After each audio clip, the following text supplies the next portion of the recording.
Depois que eu li esse livro, eu separo as pessoas em duas categorias diferentes. As primeiras são as pessoas que elas têm noção de que Lolita vai falar sobre pedofilia do ponto de vista do pedófilo, o que faz com que ele não seja um personagem confiável. E o segundo tipo de pessoa são as pessoas que acham que o autor está romantizando esse abuso. Isso faz parte do segundo grupo de pessoas. Eu não gosto e muito menos confio em ti. Oi, caso não me conheça, eu sou a Isabela e hoje vim falar com você sobre o livro Lolita. Fazer aqui um resumão de como que é a história que acontece nela. Eu comecei a ler esse livro anos atrás, eu acho que eu tinha 19 anos quando comecei a fazer isso. Eu lembro que eu não consegui terminar a leitura porque o meu estômago se embrulhava toda vez que eu lia ele. Mas, passado alguns anos, mais maturidade, eu já tava com vontade de pegar e tentar fazer essa leitura novamente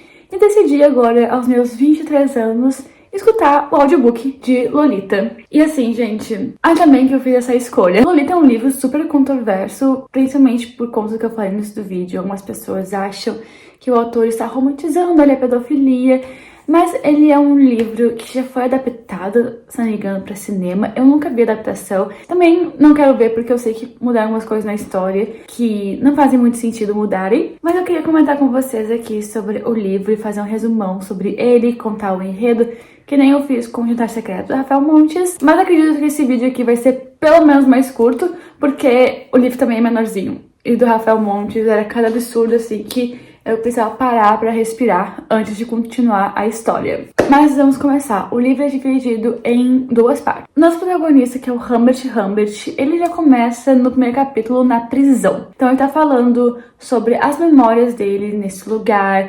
E ele fala sobre a Lolita num tom poético. E deixando ali claro que o texto é uma justificativa pessoal.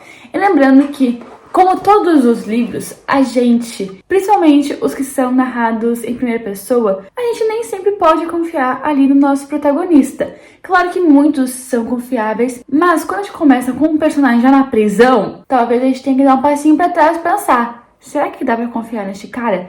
E a resposta pro Lolita é não. Então depois o Humbert, ele continua explicando sobre a infância dele e sobre a paixão que ele teve por uma menina chamada Annabelle. Ele e a Annabelle tinham 13 anos quando estavam ali apaixonados, vendo quase mais festas de namoro, quando a Annabelle acabou falecendo. E isso acabou ficando marcado na mente dele e ele nunca mais conseguiu se apaixonar por outras pessoas que não tivessem ele mais ou menos a idade da Annabelle, que era 13 anos. Só que assim, ok, um menino de 13, 14 anos, tu entende, mas ele vai crescendo e vai sentindo somente atração por pessoas, meninas dessa idade, as quais ele chama de ninfetas. E ele até tenta fazer a gente acreditar que esse sentimento é racional, que faz parte da nossa natureza, mas gente, não dá. Então realmente ele acaba crescendo, amadurecendo. Ele até tem um casamento com uma mulher chamada Valéria, só que ele é infeliz no casamento. Quando a mulher pede divórcio, já não tá nem aí, e ele vai para os Estados Unidos, se muda para lá. Ele continua trabalhando como professor, mas essa questão dele só se apaixonar por meninas de 13 anos acaba atormentando ele, porque ele tem alunas dessa idade. Se eu não me engano, ele é professor de francês, porque ele fala francês em umas partes do livro. E são meninas muito específicas, assim, não é qualquer menina de 13 anos, 12, 13 anos, mas tem ali um tipo de aparência, uma coisa bem infantil. Quando ele chega nos Estados Unidos, então, ele tá buscando um quarto pra alugar, até que ele conhece a Charlotte Hazel, que é uma mãe ali que vive com a filha chamada Dolores, numa casa. Charlotte, ela é uma viúva, inclusive, então por isso que não tem nenhum marido ali junto, mas ela cria a Dolores sozinha. E quando ele conhece a Dolores, que tem ali 11, 12 anos, ele fica imediatamente fascinado por ela. O que é bem estranho, porque ele já tem 30 e poucos anos, quase 40, nesse ponto do livro. O Humbert, ele tenta disfarçar o sentimento enquanto ele vai descrevendo a rotina que ele tá vivendo.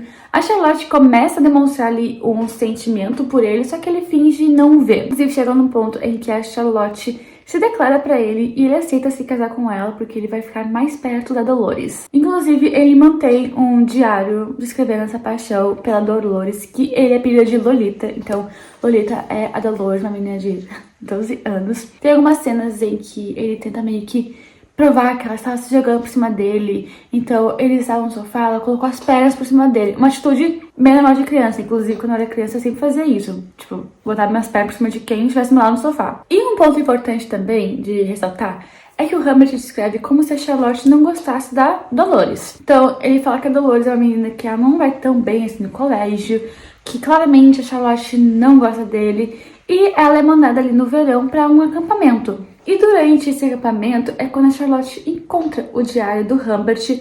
Ela lê aquilo, fica apavorada, foge de casa e acaba sendo atropelada e morre. Então tem um enterro, velório, o Humbert até mesmo começa a chorar, ele finge não pesar, mas ele fica muito aliviado de saber que vai ter Dolores só pra ele. Porque a partir daquele momento, ele é basicamente ali o tutor legal dela. Ele vai até o acampamento da Dolores, busca ela e fala que a mãe dela teve um problema abdominal que estava hospitalizada no hospital. E a Dolores acaba acreditando. Inclusive, os dois começam uma longa viagem pelos Estados Unidos de carro, parando de hotel em hotel. E quando estão nesse hotel, o Humbert ele acaba ali se aproveitando dela e dando a entender que ela já não era mais virgem, uma menina de 11 anos. Eu tenho certeza que é 11 anos agora, porque eu lembro muito bem dessa parte enquanto eu escutava o audiobook no livro. Então ele percebe que, na verdade, ela já não era mais virgem e quase falando assim, ai, nossa, ela já era uma mocinha. Agora que eu vi que minha mãe tinha bagunçada aparece aqui no fundo, que vergonha. Vai ficar assim. Eles ficam viajando bastante tempo, ele mantém a Dolores ali sobre uma forte pressão emocional. E pra ele tá sendo, assim, um grande romance de estrada, enquanto pra Dolores tá sendo uma prisão. Porque no começo da viagem ela tava, assim, mais animada, tipo, uma viagem de carro, mas uma viagem que estende muito e ela já não aguenta mais, ela quer voltar pra casa. Tanto que ela começa a demonstrar o cansaço, a frustração, porque ela queria estar em casa com os amigos, estudando, brincando, e ele fica tentando subornar e convencer ela. Até que a Dolores acaba ficando doente. O Humbert cuida dela, mas fica com medo de que alguém descubra algo e a paranoia aumente. Inclusive, nesse ponto, a Dolores até fica chamando ele de pai, enquanto eles têm meio que uma relação quase de um casal na história, quando estão só os dois. É muito estranho. E assim, a Dolores começa a falar de que tem um homem seguindo eles. O Humbert não entende, mas fica meio claro pra gente que os dois estão sendo observados. Até que eles fazem uma parada no hospital e a Dolores desaparece. E o Humbert, ele entra em desespero e descobre que ela fugiu dele. Ele vai lá e percorre o país inteiro atrás dela, atrás de pistas, e ele vê várias coincidências que fazem ele de fato acreditar que estava sendo perseguido.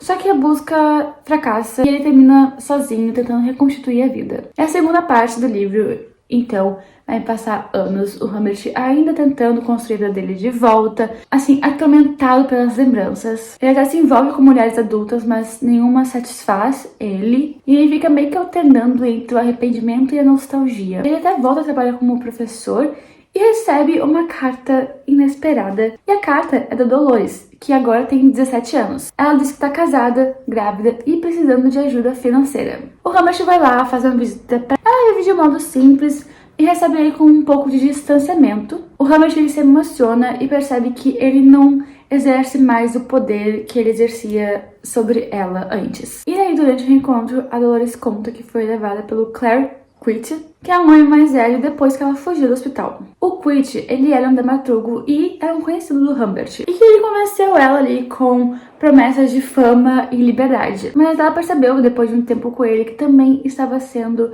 manipulada. E acabou abandonada. Então ela se casou com Dick Schiller e levava ali uma vida normal. Aí o Humbert oferece dinheiro e propõe que os dois viajem juntos, só que ela recusa. Então ele vai embora e acaba percebendo que o que ele sentia pela Dolores não era amor, e sim uma obsessão. E ele decide ir atrás do Quitch porque acha que este homem simboliza tudo o que o Humbert destruiu na vida. Até que ele, de fato, encontra a casa do Quitch. Ele vai lá e confronta o Quitch, tentando descobrir mais sobre o passado que ele e a Dolores tiveram. Só que o Quitch, ele acaba meio que se esquivando com ironia, um sarcasmo. E o Humbert ficou muito irritado, então atacou o Quitch e matou ele. Então depois do crime, ele acaba vagando sem rumo e acaba preso. E na prisão ele começa a escrever um manuscrito, que é o livro Lolita, ali tendo a confissão dele. Então ele recebe a notícia de que a Dolores acabou falecendo no parto. O bebê acabou sendo um natimorto e a Dolores morreu junto nesse processo, que é basicamente o golpe final na consciência do Humbert. Então, os últimos 18 capítulos são basicamente como se fosse uma nota de editor falando que o Humbert morreu de trombose antes do julgamento e que o Quitch foi encontrado morto, porque o Humbert acabou sendo preso por outras coisas. E esse manuscrito acabou sendo publicado como um documento póstumo, ali usando uma história de culpa e destruição disfarçada de lirismo. Enfim, vamos falar sobre. Eu de fato não consigo entender como é que as pessoas elas interpretaram essa história como o autor está romantizando a pedofilia, porque eu não encontrei nenhum traço disso no audiobook, ou seja, não encontrei nenhum traço disso na história, porque chega no final, o próprio Humbert meio que percebe que o que ele fez era errado.